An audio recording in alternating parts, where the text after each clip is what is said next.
All All right. right, we are back here with a little bit of Tron versus Beans going on here, and looks like players are just resolving their mulligans. Yeah, and this is so Javier's on, I guess, what we can call the handshake Tron. This was very, very kind of popularized at the most recent Pro Tour. There's surprisingly for a deck as old as Tron, there's been a lot of innovations done to this. There's some talismans, and it can kind of function a lot more effectively, even when it doesn't have access to Tron. Um, Now this particular matchup is really interesting. I think typical, it used to be that Control was really a really, really big dog against Tron, but I think specifically the printing of Counterspell kind of changed that dichotomy a little bit. Yeah, absolutely. Just 2 mana saying no to Karn Liberated or whatever big spell they're going to cast is pretty huge. We see a pretty big play here from Carmen on turn one. That turn one prismatic ending away the chromatic star, not letting Javier cantrip, and denying him hitting a second land drop potentially. Yeah, absolutely. Javier kept, I believe Javier was on 7 and kept a one lander with a star, as we can see here, the ancient stirrings that he was looking to fire off. But yeah, and that's another big printing, prismatic ending. You wouldn't think that a cheap removal spell is typically going to be good against Tron decks, but because they rely so heavily on those one mana artifacts, expedition map, things like that, chromatic star, it's very, very good at stopping their early plays. And there's a great pickup right there from Javier with Urza's Mine, getting even closer to finding that Tron. Now, if you're the Tron player here, what is your strategy like? Are you just going to try and jam spells into their counter magic? Are you going to try and like bait them out? How do you think you're going to play this one? So you don't really have like it's one of those things where you can try to maybe pace your threats in such a way where you can get to a spot and you can effectively double spell. Like you see how Javier has two rings in his hand.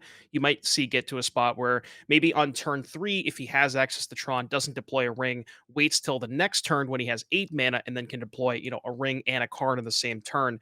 But kind of in the early game, you don't really have any agency. You just kind of have to cast your cheap spells, and because that's how you get to the Tron. Well, and Carmen just being so aggressive here, and probably correctly so, just getting rid of all this stuff. Leyline binding on the expedition map, countering ancient stirrings. Like she does not want Javier to hit the Tron because she's like, I want to make sure you don't get there, and then I can cut you off of ever casting those spells in the first place. Just don't draw Tron naturally. That's what she has to hope for. Yeah, Carmen definitely recognizing that it's going to get a lot worse for her if she does let Javier get the Tron and trying her best to do that. Now, as Tron typically does, you can only keep this deck off of Tron for so long, and Javier does eventually set up the Tron here. So access to 7 mana, and again, if you look at Javier's hand, it's a little awkward. It's a bunch of 4 drops and a Wormcoil Engine. So if Javier doesn't draw land, like I talked about earlier, it can't effectively double spell. Yeah, absolutely. And really against Tron, what you want to do is buy that time so you can get your next plan underway. Because at some point, these spells do become dealable with. You just have to make sure you have the options to be able to make that happen. And now we see Carmen with at least a few options in her hand. But we're going for one of these three, the one rings first, right here. And that Yeah, it's force of negation. Javier's ring flooded over here, I guess. And that's the kind of the thing about this about Carmen's position specifically is, she just wants to the ring is another reason you just want to aggressively trade as early as possible because you have the ring to kind of keep refueling. So as long as you're trading, you play the ring and you draw, 3, 7 cards, you're going to find more answers after the fact for the follow-up threats. And that one ring giving Carmen just the gas that she's kind of looking for here with finding a planeswalker, leyline binding for a potential threat. And we just go for the cast of Lorien Revealed there. You gotta love just good old 5 mana draw three. Love it. Yeah, absolutely. And Carmen's in a pretty good spot because, she knows that Javier didn't have a land last turn, and we actually do have a 1 mana leyline binding up. So I was going to say if Javier doesn't draw land, goes for ring, activates, Carmen can respond in binding. Fortunately for Javier, did pick up that land. So again, 9 mana. Now we can double spell. I'm assuming that you probably would want to lead with Karn here because if that doesn't get force of negation, then you can, go from there, and that kind of dictates the rest of your turn. Right, and you have that Karn threat on the board. Let's see, does Javier, what's in his sideboard? Does he have liquid metal coating in there? What's he doing with Karn? Let's take a Anything look here. notable? Yeah, I'm assuming it's mostly stock. We got a chalice, a cityscape, a cursed totem, explosives, and snaring bridge, haywire mite, coding. Yep, Here's the metamorph, coating.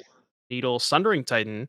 Stonebrain, Tormod's Crypt, Ballista, and Wormcoil. So yeah, might want to just kind of go towards the coding because if the Karn resolves, then you can jam it. He's gonna go with Ring first. That's kind of interesting. I mean, when you've got two rings in your hand, you just want to try and get one to stick probably and load up on cards, hit your land drops, be able to double spell your huge threats. I mean, I could imagine that's a totally fine line of play as well. Yeah, and maybe Javier recognizes that because of the presence of the One Ring on Carmen's side of the battlefield, that he actually values the Karn as a more potent threat. So if Carmen, for instance, does have Force Negation, Javier trying to bait with the One Ring, trying to see if we can get a fight out of that. All right, and also, right, I mean, she doesn't know that he has a third one ring in his hand, so countering the second one ring sounds pretty tempting. Of course, not knowing there's the third one waiting in the wings right there. But Karn is going to land, and Javier opts to oh, like I think we're deciding. a bit of deciding on what we're grabbing here. One thing I wanted to mention though, Carmen with the access to leyline binding and did have that one mana available, chose not to leyline binding the One Ring when Javier went to activate it, which shows a lot of patience because I think she recognizes that she is already ahead enough on cards, doesn't really care that much if Javier has a couple extra, and really wanted to save the binding for Karn specifically so her ring can still continue to activate.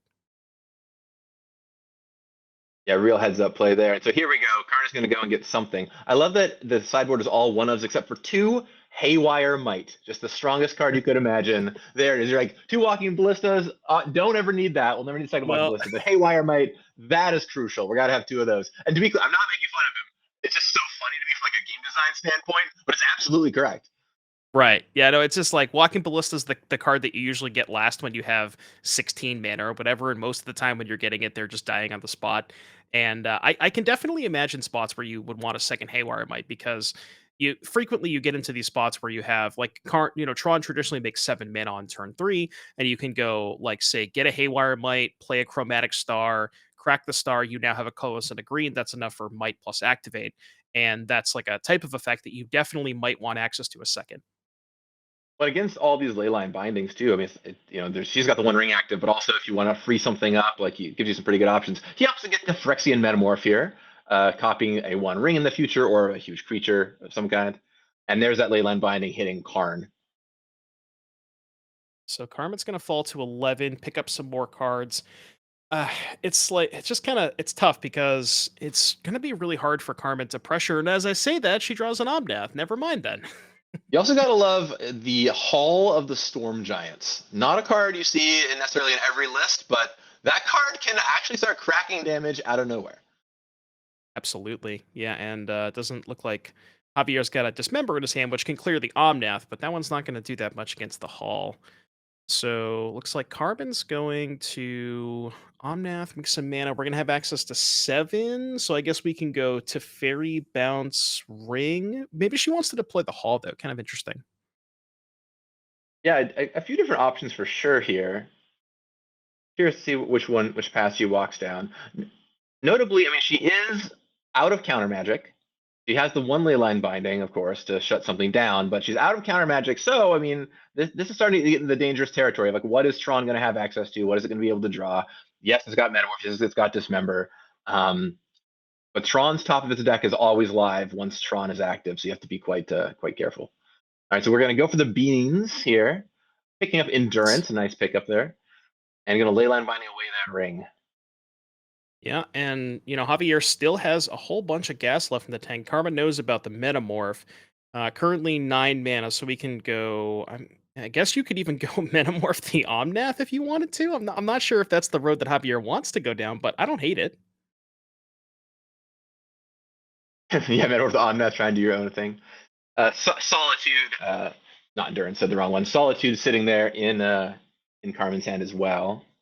Now, and there's the ring again. Get rid of the old ring, have the new ring, draw some more cards. Phew, just so much value over there for Carmen. I think she was probably really digging for some kind of counter magic, something to interact, but she is now totally tapped out. She is prey to whatever Javier wants to do.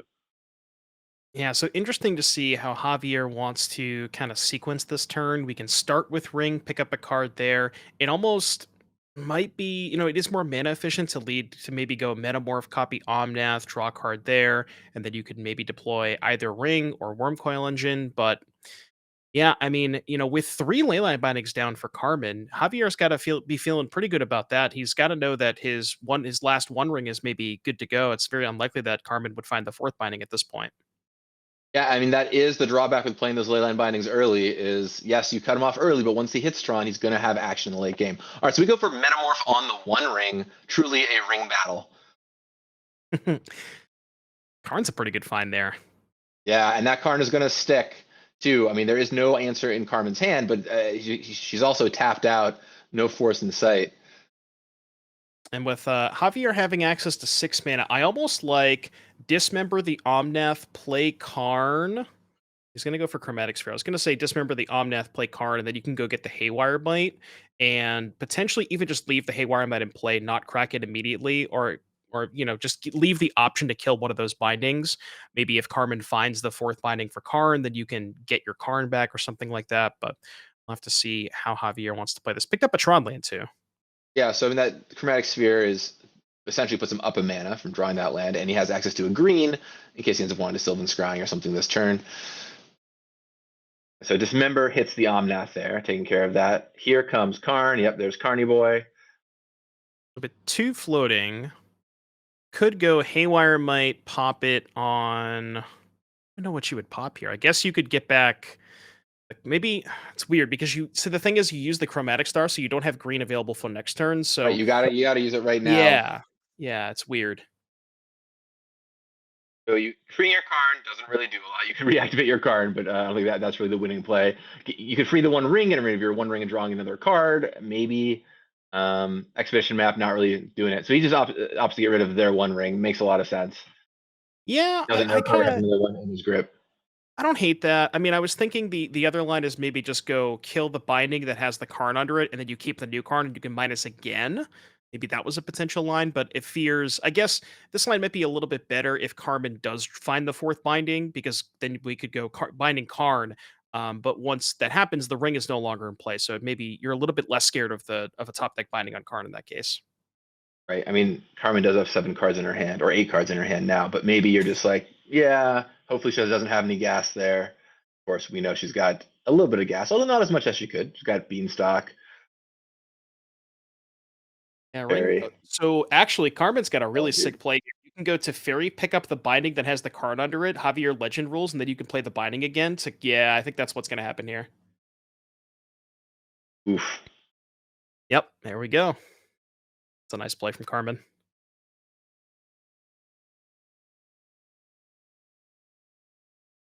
Going for some Oh, beans. got a bean first. You can't. At this point, Carmen has definitely not drawn enough cards, so obviously we got a bean first. This is just really showcasing the power of up the Beanstalk, right? You draw so many cards that way. And Leyline Binding being a convenient 6 mana card that costs not 6 mana. Yeah, I Really good know. work. Yeah, it turns Six out mana. that up the beanstalk very powerful with 1 and 0 mana cards, even though it says whenever you cast a 5 mana card. And picked up the fourth binding too. That's going to be pretty crucial. We're not going to. Okay, I think we're saving it for, again, like we did last time, but it's potentially saving it for another Karn. Because, Carmen did have the opportunity to fire it off on that ring. I see a few cards pitched here to discard step. Always, you got to be feeling good when you're just too flush with cards, you know? Just going to discards, just going to cleanup step every single turn. And picks up a talisman, so now we will have a permanent green source at least. Yeah, and that's actually pretty relevant because now we can start casting these ancient stirrings and trying to find more gas. I would assume the card that Javier is looking for the most is Ulamog, which yeah, there are 2 copies of Ulamog in Javier's deck. Only going to find 4 lands here. That's not what he's looking for. And 3 more mana, not interested. We'll take the forest. Just got to be able to cast those green spells. Yeah, worth noting, Wormcoil Engine probably the worst possible threat that you could have in this matchup because the presence of Solitude and all that stuff. And Leyland Binding, right? I mean, Yeah, between those two. And also, even it's so bad Teferi. against Teferi, yeah. So he goes to he's going to grab a Beseju, which we can Beseju the binding to unlock the Karn. That's going to be a pretty powerful play next turn.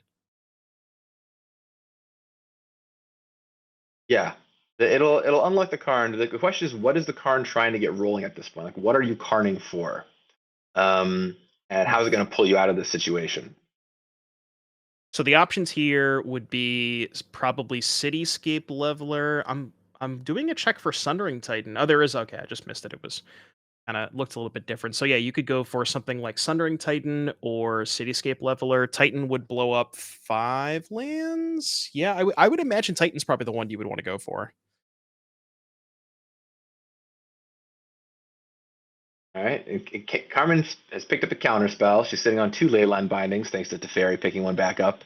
So definitely well stocked with options. Oh, Gotta funny say, enough, the like Carmen's position.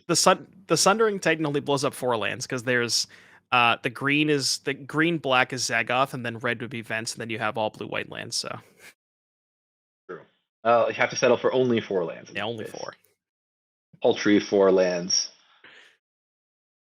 But yeah, I think don't get me wrong, the domain is nice to reduce those leyline bindings, but like at some point, you just have enough mana sources that even losing 4, you're okay with. And then when Thunder Titan goes away the second time, you'll only lose 2 more. So, you can still kind of make do with what you have. But if you get the resource constrained enough, possible Tron could come back and get you.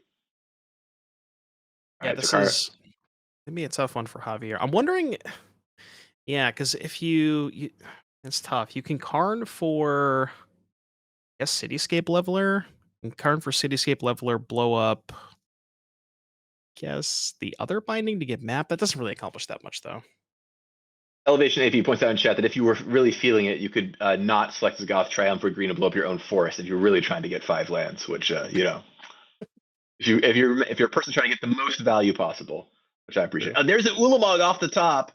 That's a good That one. is huge, and an So Oblivion now Stone as well now in the grip. we have 8, 11, 13, 14 with the land drop. So you can go Ulamog. We're gonna go with O-Stone first. Interesting. That is almost Hate the certainly going to counter eat. spell. Yeah. Yeah, I think I actually like this more because if Carmen doesn't know about the Ulamog, just like you know for a fact the Ulamog's going to get its value even if it gets countered. So not giving her the information that you have the Ulamogs leading with the Osan, I think that makes a lot of sense.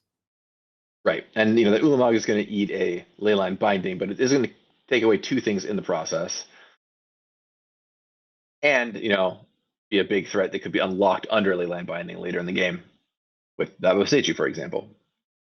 Yeah, it looks like Javier going after the Hall. I like that a lot. So now you cut off Carmen's main win condition and you get the Karn back. You can immediately minus. That love it. Oh, actually, the Ulamog is still in the stack. Carmen has a window to binding. I forgot about that. Oh man, yeah, you're not going to be able to activate Karn this turn because you do not have priority. The stack is still full. Ulamog's ability is not a enters the battlefield trigger. It is a cast trigger. So Ulamog's still hanging out there, and it goes right back under the binding. And Carmen's got that another leyline binding in her hand to get rid of that Ulamog. Jeez, all Interesting. the answers. Javier didn't play a land there, so he actually had the Boseiju discount with the Ulamog. Could have went main phase binding and then immediately minus the Karn. I guess we're just saving it for next turn.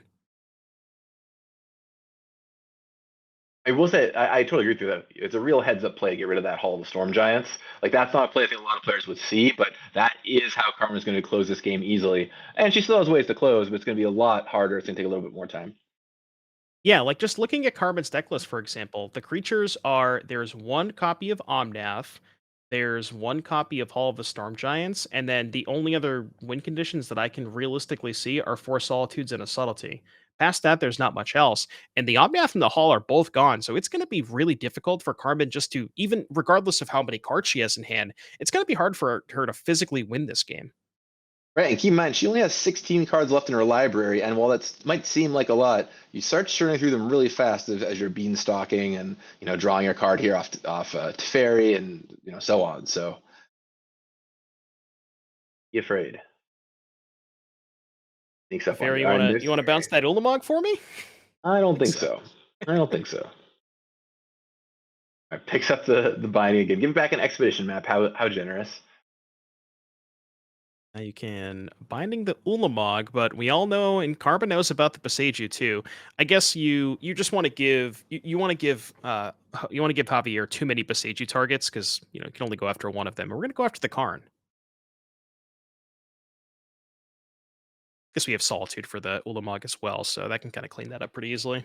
But yeah, like you said, there Carmen's only on 13 cards, and those up the Beanstalks are not a May. You got to draw from those. So And Expedition Map can go find Urza Saga, which can create some of those construct tokens. Just get some stuff on the ground that can block those lifelinkers, and that buys you some time there even. So yeah, I doubt we'll see Carmen cast this Lorien revealed this game. I don't think that's gonna happen. yeah, I think we are past the point of needing to see what's going on in Lorien. It's revealed No enough of need, its secrets. yeah, no revealing. Maybe just discard. All right, well, she's going to discard the Misty Rainforest, so it's possible she's also just out of good targets for that. Maybe, yeah. All right, untap with Ulamog in play, but Leyline Binding right behind.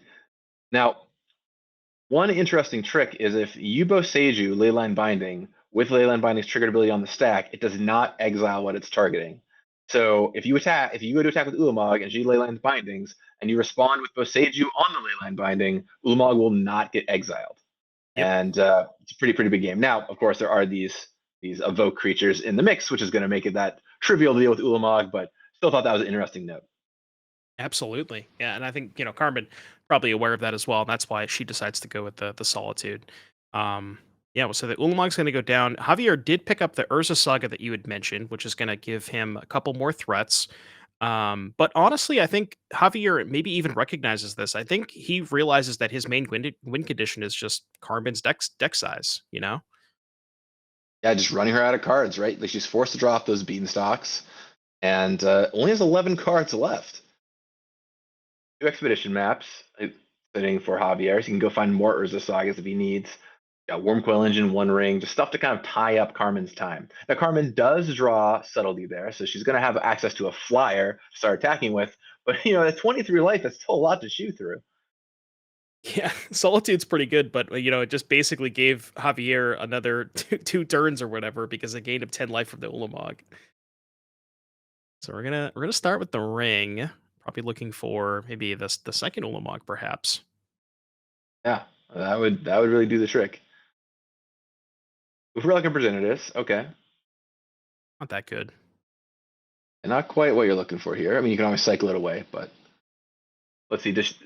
Carmen doesn't have like the Mistveil planes that redo cat or anything like that, right? Let me just check here. Not that I No, saw. I okay. don't think I noticed it. No Mistveil planes, although I do appreciate that from Reed. Yeah, that could have actually been a way to prevent decking. You never deck out with the planes. Yeah, although up the beanstalk does make it tricky. Yeah, I'm curious to see if Javier wants to go for the Boseiju to get back the card in this turn. He's kind of been really patient on this Boseiju, and I'm curious as to what he's saving it for. And we're gonna just play this Urza Saga. And looks like he's just interested in passing here, holding on to that Boseiju for a rainy day. Now, Carmen knows he has access to the Boseiju, even if he doesn't directly know that he's got Boseiju in his hand. The expedition map indicates he could have it. There's Subtlety just coming in. You know what you need right now? 4 mana, 3/2 flash flying. That is Yeah, what will get the job done. Carmen's The got to 3/2 try is and get this game over I with. can't remember. It's attacks for 3. Yeah, Carmen really does have to try and get this game over with, as we said. Again, a lot of answers in hand, but just not really any access to threats. You can go attack for 3, put Javier to 20. You can play Solitude, which draws 2 cards, puts Carmen to 8 cards in hand. And assuming she never triggers the Beanstalk the rest of the game, and Javier doesn't present a blocker, I guess that would be enough because 20, and then you have 6 power. That's 4 attacks, but it's barely enough. All right, we crunch in for 3 here. Getting that damage.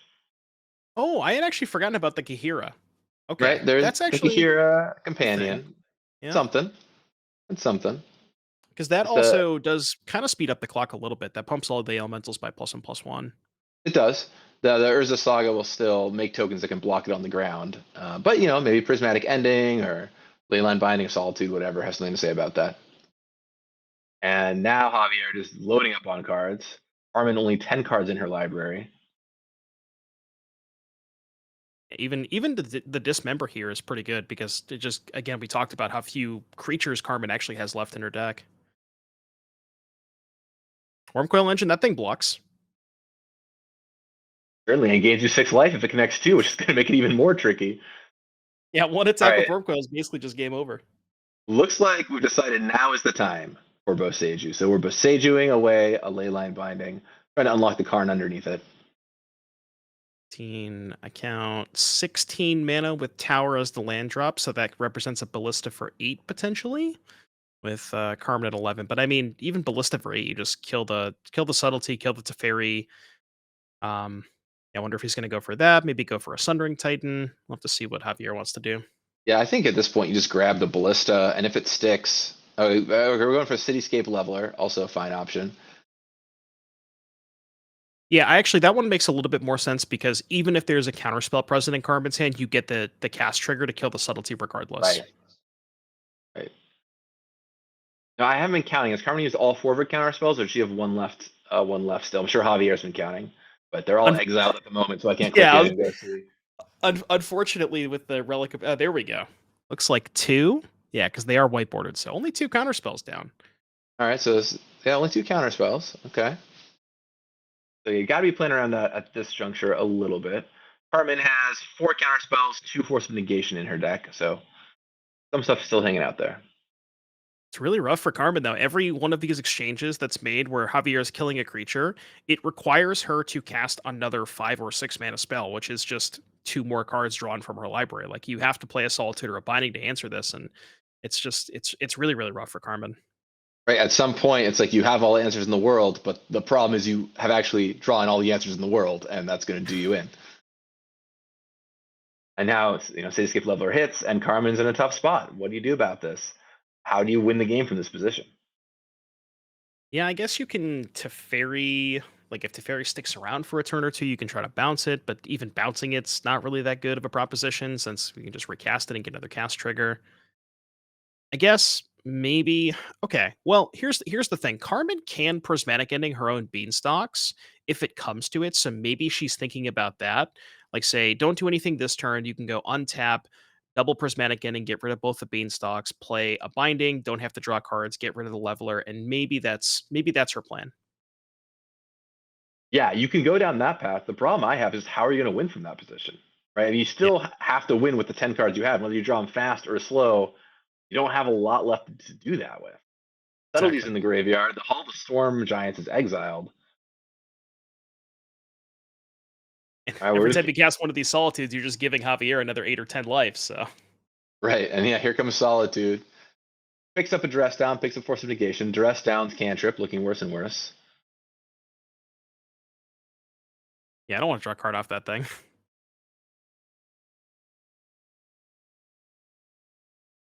And we might be prismatic ending something. I would assume she's going after a beanstalk. Nope, talisman. Okay. Cutting off the green source, okay.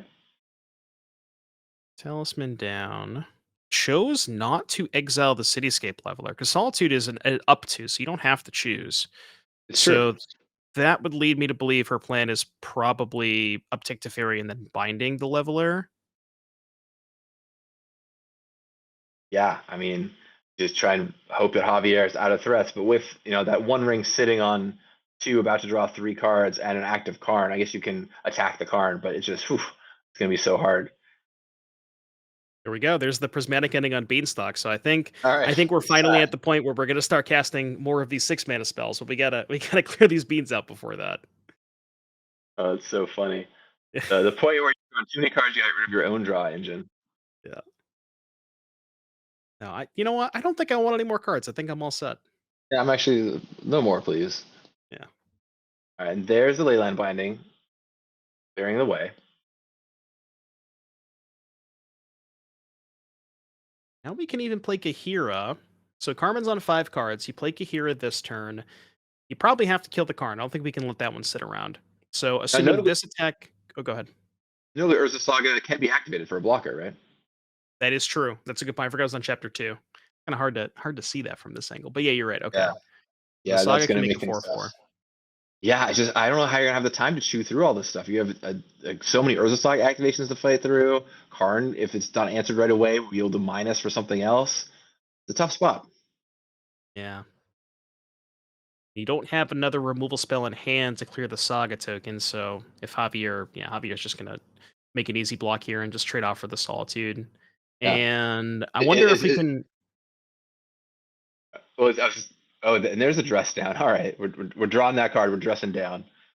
All creatures lose all their abilities. We all know what that means for construct tokens.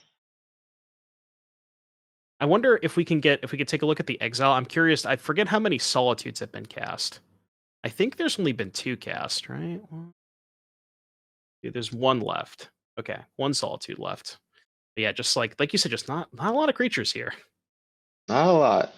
The this is a wild one, right? This is our first game, not our first, our first match. Our first game of the first match. Good chance it's going to come down to if Carmen decks or not. We're off to a wild start here in Modern Super League Week 7. And keep in mind, whoever loses here today, 2 players will go home, will be eliminated from the entire competition. So these people playing to keep their entire tournament on the line.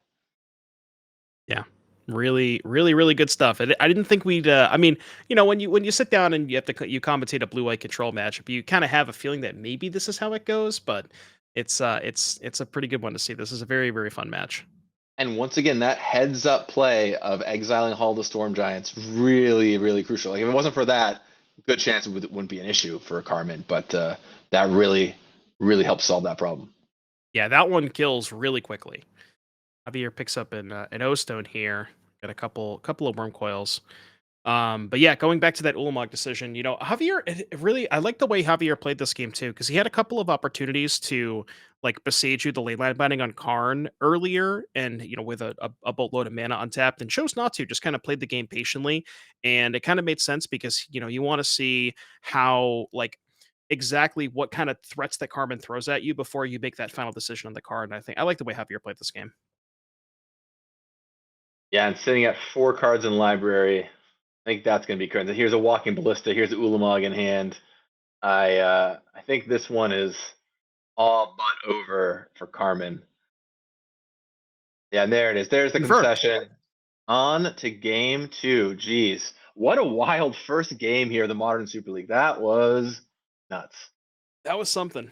Oh, so I wanted to bring this up during sideboarding. I don't know if you were listening when we were having a conversation earlier before the call, but Carmen had mentioned that she had a couple of crumble to dust in her sideboard, and she said that she didn't need them because she thought the matchup was good enough. So we'll have to see if that's true.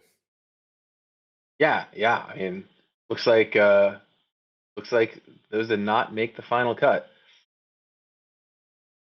But as far as All what right. we do have here, Wait, who let's do you take like a in this look. matchup in general? Like on paper, who do you think is advantage in this matchup? We just saw a whole game transpire. We saw literally, basically Carmen's entire deck get cast. Seeing that, who do you like here? My apologies. It looks like the crumbles are there. I just didn't see them on the screen. My bad. Never mind. It's kind of tough.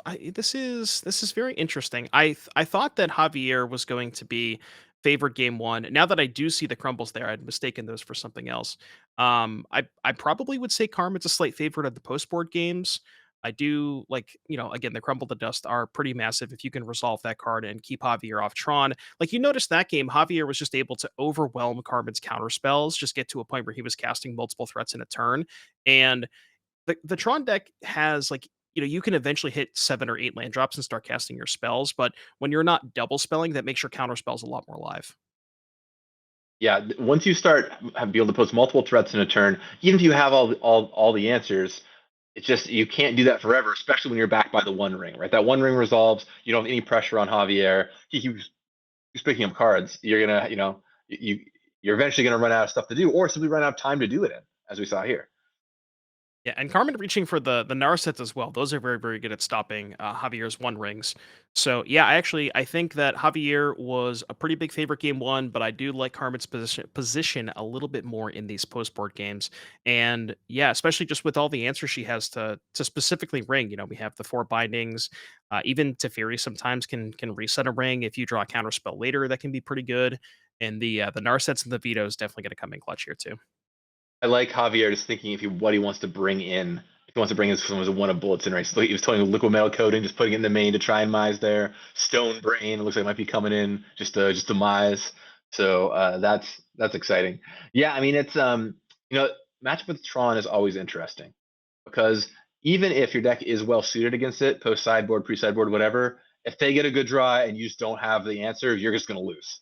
So it's going to be a very exciting game no matter what happens. And while I agree Carmen is favored, we're going to find out here right now what's going on. And the players draw their opening 7. The crumble. There's a crumble. Looks pretty decent here for Carmen. You do some preordain, Venser, or is that I kind of it looks like Venser to be that version, but Teferi. Yeah, great hand from Carmen here. A cantrip to help find land drops. The basic planes is kind of awkward because it doesn't cast counterspell or crumble the dust. But yeah, cantrip plus Teferi plus actually 2 cantrips because you can just cycle the trust down if you need to. And Prismatic Ending, good pickup. We saw that game one. Was able to take care of the star, and I would imagine that's where Carmen's going to go here. Yeah, I mean, game 1, her strategy seems very much seem to be just like stop your early stuff. Don't let you hit Tron early. Don't let you crush me with stuff early. Is she going to go for this game? No, she does not. She opts to not Prismatic Ending the 1-drop right away. It's interesting. It kind of makes more sense in a post board setting when you know that you have the crumble to take care of Tron. So your game plan isn't necessarily try to keep Javier off of Tron as early as possible because if you resolve crumble to dust, then none of that matters. Just cantripping dress down, trying to find a third land. Ooh, no Tough. third land for Carmen. Now that Tron will definitely take advantage of that. Not only no third land, but no second source of blue mana, which she really wants to be able to counter whatever Javier throws down. Not the end of the world because she did pick up a force of negation, which even though it doesn't still not missing land drops, that's rough, but is still able to counter a threat that Javier goes for. But the problem is the threat that Javier is going for is Urza Saga, and that one does not really care about force negation. Yeah, and you're just gonna, do this again on her main phase before it pops, and suddenly have a couple creatures. You play out some more artifacts from your hand, make them a little bit bigger. And if you're stuck on lands, that's going to be a big issue. Now she is gripping Teferi to be able to pick up one of those tokens and buy some time, but doesn't have the third land. She has access to Solitude to deal with one of them, but once again, that requires you spending more resources. She can Prismatic Ending as well, but it's just that's not what she wants to be spending her resources on early. Right. Yeah, she'd much rather just try and interact with Javier, like the counter spells and stuff like that, or just trying to get to 4 land drops to resolve that crumble the dust because, like you said, now she's kind of in a position where you don't really want to do this, but you also can't afford to just keep taking 4 hits because this is a 3-turn clock, so you kind of have to do this now. But I mean, if Carmen picks up a land here, that's Oh, definitely not a land. brutal. I mean, once again, Prismatic Ending can help, and it certainly will, but um, still she's had to blow a bunch of stuff early to deal with Javier's threat when Javier's got a grip full of options now. I mean, I imagine you go for a Tron this turn, follow it up with the One Ring or something. We're going to see what. And Gavin, there's a Sundering Titan in Javier's hand. We brought that Oh one in yeah, from the sideboard, and yeah. there is no subtlety in Carmen's hand. So that one, I would have to imagine next turn is probably going to be all she wrote. Yeah, you gotta love these fun of one-ofs just going into the main deck, right? So yeah, so you're gonna go for the Force of Negation on the One Ring here. But next turn, we're gonna untap, if you're the Tron player, you're gonna untap with access to 8 mana. And if Carmen does not draw an island here, it's definitely gonna be curtains for her. Okay, well, there's a Flooded Strand. But even with that, it's gonna be really tough to come back from this, right? She's had to spend all of her action early. And doesn't her just low on cards, like she doesn't have enough ways to answer the threats that Javier is going to be presenting now. Right. The blue source, like you said, definitely a start because if Javier goes for the Sundering Titan, we can counterspell that, ideally untap rip land number 4. Then you can crumble the Tron lands. And now you're in this position where, you're cutting Javier off of Tron mana. We're gonna go for Stonebrain here. Interesting. What do you think you Stonebrain? I'm curious if the plan here is to Stonebrain crumble the dust. Right, you just are like, that's the one way I can lose this game is getting Yeah. crumbled maybe. And Carmen's like, nope, that's what we're Nope. Stonebraining. Well, the nice thing about this play is now you can Stirrings and find that if you find another tower, you still have 8 mana to cast the And Titan. yeah, if you find the tower, you get to knock Carmen off of all of her lands. But Karn is still going to do a decent job here. And He Karn finds is something Karn. that will do the trick even if you do get Troned out, because at this point she's mana starved. As long as he did not board in that liquid metal coating, he can find the coating and cut her off of and there it is. All right, yep, there's that coating. And now even if Carmen does have the crumble to dust, that's just going to blow up one of her lands and return the rest of them. And there it is. Javier takes it down 2 games. She's advantaged, but Tron gets the job done.